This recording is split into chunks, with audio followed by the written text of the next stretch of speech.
Olá, hoje eu, Marlon Vieira, Kaline, Camille, Maria Vitória e Beatriz vamos falar um pouquinho sobre assédio moral no trabalho. Um trabalho para ser entregue ao professor Jefferson de Sociologia. Olá! Olha, pressão no trabalho eu acho que todo mundo conhece, né? Mas onde que está a linha? Onde que a exigência vira abuso? Hoje o nosso papo é sobre assédio moral no ambiente de trabalho.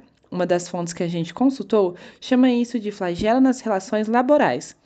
Forte, né? Para essa análise, a gente está se baseando em dois artigos acadêmicos bem interessantes. Eles exploram o lado jurídico, social, econômico. Vamos ver a questão da legislação no Brasil e fora, e como certas formas de gerenciar equipes podem acabar sendo abusivas. A ideia é entender melhor essa complexidade toda. Exato. E para começar, acho que é fundamental definir bem o que é assédio moral. A gente está falando de comportamentos, assim, os tics que se repetem por um tempo, sabe? Com o objetivo de diminuir, de prejudicar ou até isolar uma pessoa. Isso fere a dignidade humana, que é um direito básico, qual está lá na Constituição. E é importante, muito importante, separar isso do estresse do dia a dia ou de uma cobrança normal da função. Não é a mesma coisa, certo? E faz todo sentido essa distinção. Então, como que isso aparece? As fontes falam, por exemplo, do assédio interpessoal, que pode ser vertical, de chefe para funcionário, ou até o contrário, e também horizontal, entre os colegas. Tipo, isolar alguém de propósito, ficar minando a credibilidade da pessoa ou até expor coisas da vida pessoal dela. Coisas assim. Isso são exemplos clássicos, mas tem outra forma, talvez até mais sutil. Qual seria? O assédio organizacional. A própria estrutura da empresa, a cultura, o jeito de funcionar pode acabar criando um ambiente que facilita ou até mesmo que incentiva essas práticas. Nossa, isso parece bem mais complicado de identificar, né? A própria empresa, como promotora do problema, isso é. E aí? Entra uma coisa que uma das fontes chama de formas abusivas de gestão. Tem uns padrões aí, né? Isso mesmo. Tem a tal da gestão por injúria, quando se usa humilhação, falta de respeito constante para conseguir submissão, crítica em público, piadinha depreciativa, pesado, muito. Aí tem também a gestão por estresse, aquela pressão absurda, meta que ninguém consegue bater, comparação o tempo todo entre funcionários, prazo irreal. A desculpa é aumentar a eficiência, mas bom, o método é totalmente destrutivo para a pessoa. E qual seria a outra forma? A gestão por medo. Usar ameaça, né? Se não fizer isso, vai ser demitido, vai perder o cargo, vai garantir a obediência.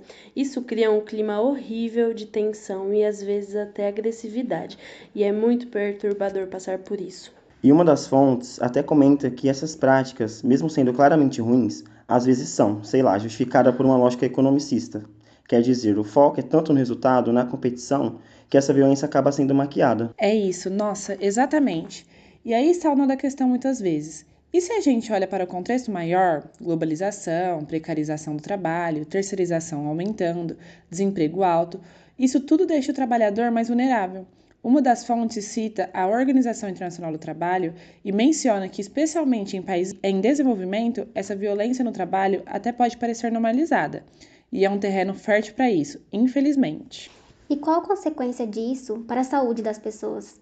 Devem ser enormes, gigantescas, depressão, ansiedade, burnout. Um dos artigos até cita um caso extremo na França, numa empresa de telecomunicações, que foi privatizada, houve suicídios ligados a estruturações muito agressivas. E claro, tudo isso acaba pesando lá na frente para a saúde pública, para a seguridade e social, né? É um custo assim social imenso. São impactos que vão muito além do portão da empresa. E diante disso tudo, como é que a nossa legislação aqui no Brasil lida com assédio moral? Tem resposta para isso? Privacidade e também no Código Civil. Mas no setor privado, a gente não tem uma lei específica só para o assédio moral. O que acontece é que ele é tratado como um dano moral. Aí cabe a indenização. A CLT, a nossa lei trabalhista, também ajuda. O artigo 483 permite que o empregado peça a rescisão por contrato se o empregador cometer alguma falta grave. Isso é assédio e pode ser considerado isso. Entendi. E no setor público, é diferente, Karine? É um pouco. Alguns municípios, por exemplo, já têm leis específicas. E se a gente compara com outros países, Portugal, por exemplo, enquadra mais como discriminação. A França tem leis bem focadas na prevenção, o que é interessante. E quais os desafios aqui no Brasil para lidar com isso na justiça? Olha, no Brasil, um desafio grande é provar. Muitas vezes o assédio é sutil, não deixa uma marca física, mais psicológica, sabe? E também fica muito a critério do juiz, sabe? E muitas vezes aqui no Brasil, a indenização tem um caráter mais de educar, de dar um exemplo, do que punir pesado financeiramente. Ah, entendi. Aí falando em prevenção, você mencionou sobre a França, uma das fontes citadas especialistas. Mary France, ela fala da importância de trazer de volta o lado humano para o trabalho, comunicação clara, saber lidar com os conflitos, respeito e principalmente prevenção. Isso joga uma responsabilidade bem grande para cima das empresas, né? Resumindo tudo isso, o assédio moral é essa violência complexa. Tem o lado interpessoal, mas também tem o lado organizacional, que muitas das vezes está ligado a um jeito de gerenciar, focado demais só em número e performance. Os custos humanos e sociais são altíssimos. A nossa lei dá caminhos para reparar o dano, mas talvez falte mesmo um pouco maior na prevenção, como a gente vê em outros lugares. E é isso que deixa a gente pensando, né? Realmente, se a gente sabe que certas práticas de gestão podem levar ao assédio organizacional, como é que as empresas, os gestores podem além de só consertar o problema depois que ele acontece? E como é que dá para colocar a prevenção e o respeito pela dignidade como parte central da cultura, da estratégia, mesmo num mundo tão competitivo? E fica aí a reflexão, galera.